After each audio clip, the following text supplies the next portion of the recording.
I'm joined by Monsignor Robert Weiss, who's the pastor of St. Rose of Lima Church, although everybody calls you Father Bob, and Mike Coppola, who has 3 kids at St. Rose of Lima School. You're also the facilities chair for the school as well. And you both were here the day of the shooting. In the last year, how have you managed to bring your parish community, through it all?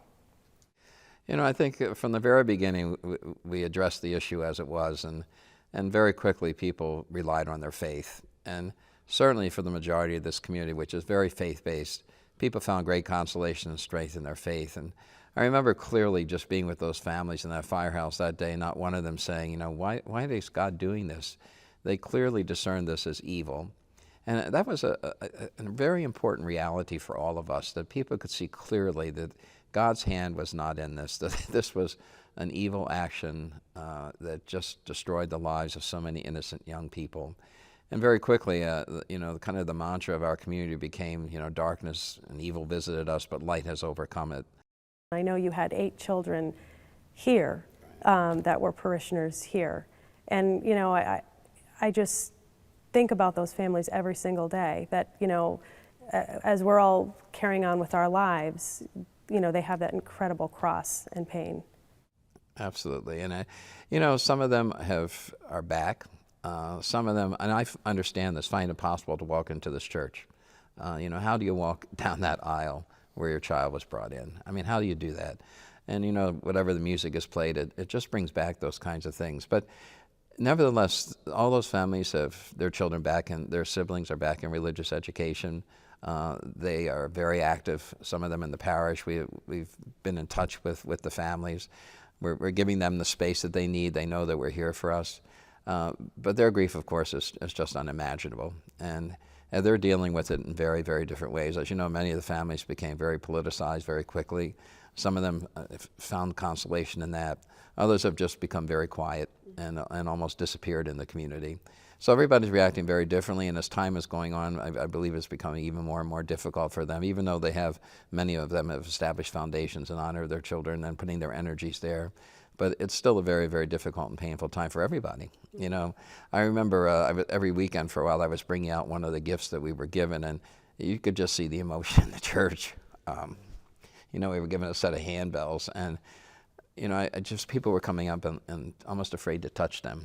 Just the reverence for life has just become so important here. And, so that it elicits a lot of emotionality, a lot of emotion from everybody. Well, Mike, you have a very special story to share that I had learned about and was so happy to hear it, although it didn't get a lot of media attention. Tell us about that. I know you were here the morning of December 14th. We were here in church. Monsignor got the call. Why were you here in church? It was daily mass for the students? Mass. It was Friday Mass for the students. School okay. Mass. And he came running in. He wasn't serving the Mass. And we had found out that there was a shooting. And he said it was serious. We're on lockdown. Stay in the church. I just didn't feel that I was going to do any good being in the church. I wanted to be outside. And I went outside.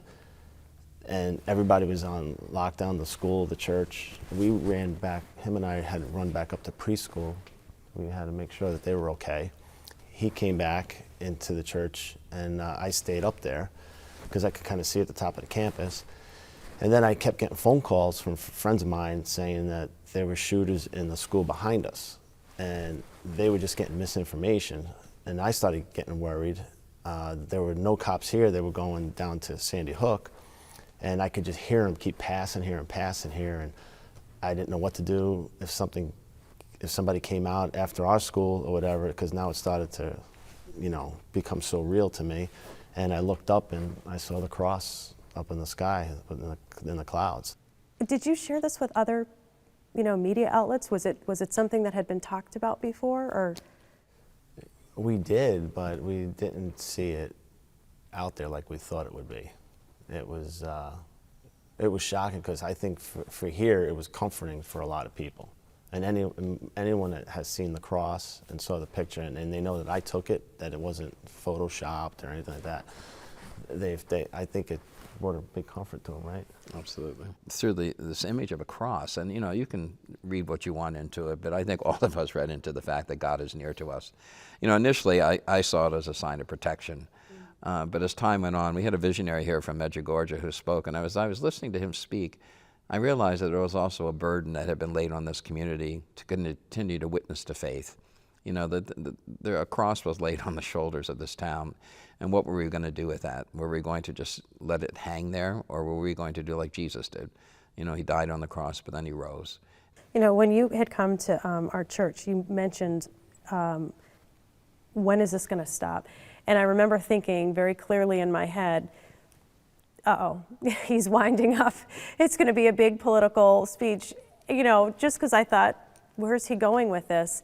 Not that I didn't trust you, but your response was just so incredible. Do you remember what you said? Sure. Well, you know, to me, I was getting to the point where I didn't know what was safe for people anymore. That's really what was getting to me, that where is safe for people? You know, home invasions and now a school tragedy. Churches. I mean, there was just a minister killed recently in a church. I mean, what is safe for people? And, you know, you get to that point of almost, you know, kind of despairing, like, you know, where is all this taking it? But I mean, I have to see this as a really pro-life message, you know, that we need to embrace life. And all of this legislation, all of these laws, until we all change our hearts and get back to a basic respect for human dignity, it is not going to stop. What do you want people to do a year later for you? What can we do as Catholics at home who are watching this? You know, let's just get back to what we're supposed to be. You know, our community and honoring the first anniversary is not going to have a town-wide observance. We're asking people to do kindnesses within their own community in the name of these victims. You know, let's get back to where we live, and let's make a difference where we live. And whether it's here in Newtown or whether it's in Southbury or anywhere in this world, you know, let's get back to what God called us to be, you know. I realize that we've had a lot of issues in our church, and it has driven many, many people away. But even our new bishop is saying, let's just go one by one. Let's reach out to one person at a time and take their hand and bring them back. Father Bob, thank you so much for joining us, Monsignor Weiss and Mike Coppola, and sharing all of that with us. And we're going to be praying for you. God bless you guys. Thank you. Thank you.